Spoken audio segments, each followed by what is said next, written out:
Do you want to learn how to follow up with clients? Well, we have 8 tips for you today on the journey.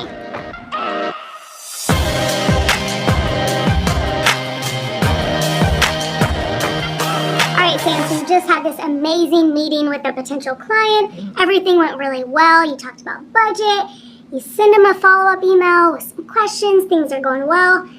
And then you never hear from them. There are several different situations where it can seem like a client is pretty much ghosting you. Starting with, maybe you submitted a proposal and you haven't received a response back yet, or maybe you're waiting for that client to send you certain materials and you just haven't heard from them. Or it could have been an overdue invoice that you were expecting to get paid at a certain time.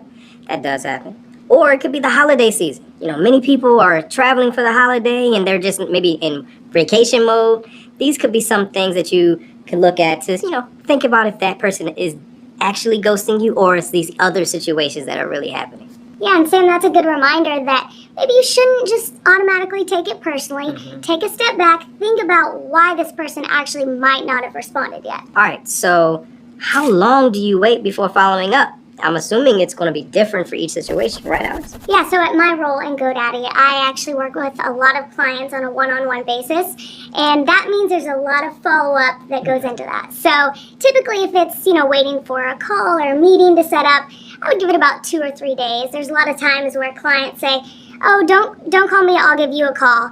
I give that about a couple of days, because then there's a little wiggle room. But if you're waiting for an actual proposal and you've submitted that proposal, I would say at least wait a week, because they may have to be getting, responses or input from other people as well.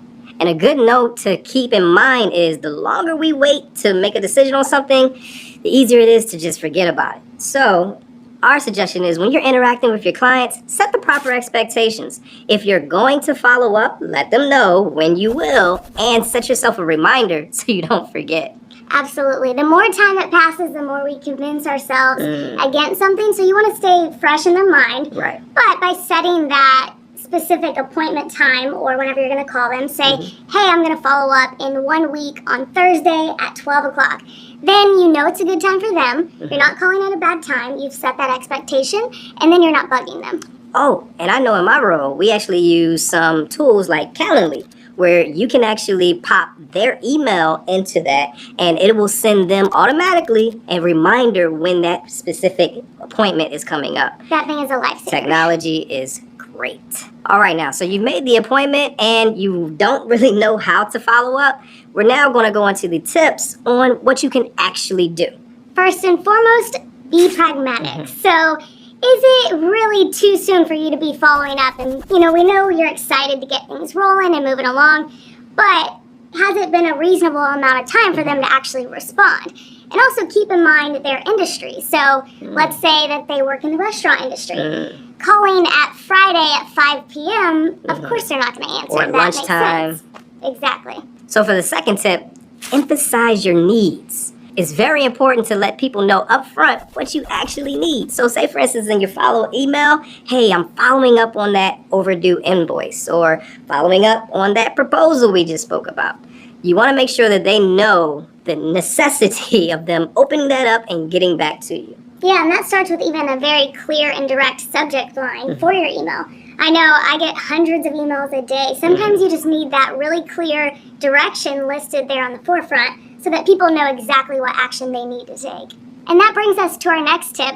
Give a specific call to action. Be very direct in your message of exactly what steps they need to take and what that timeline looks like. And it's important to have that call to action clearly laid out in the body of your email. You've already put it in your subject line. It's good to follow that up with that call to action in the body as well. So continuing on with be specific. Be specific. You want to make sure in your email that you're definitely telling them what you want to do. So when I'm following up with my clients, say I give them a document of their metrics, the performance that they've had to this point in our relationship.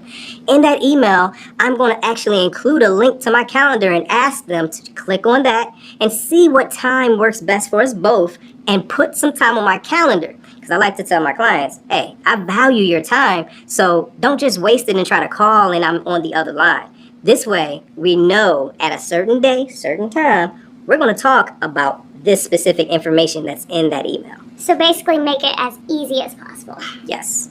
All right, so for our fourth tip, keep it short and to the point. So Alex, I know you have some experience with this. With being so- short, yeah. Yeah, of course. No, seriously though, with emails, I'm so tempted all the time to include so much information and, to go on and on and on. But honestly, people don't have time in their day. If you include way too long of an email, they're just going to skim through it. They might have missed out on some important information that you were trying to include. Keep it short and simple. Be very direct, as we were saying. So for our fifth tip, have a neutral tone. You don't want to go in it with, assumptions like, oh, they've been, ignoring me. You want to make sure that your tone is just even and it's not presumptuous. No all caps in your email. Please, no.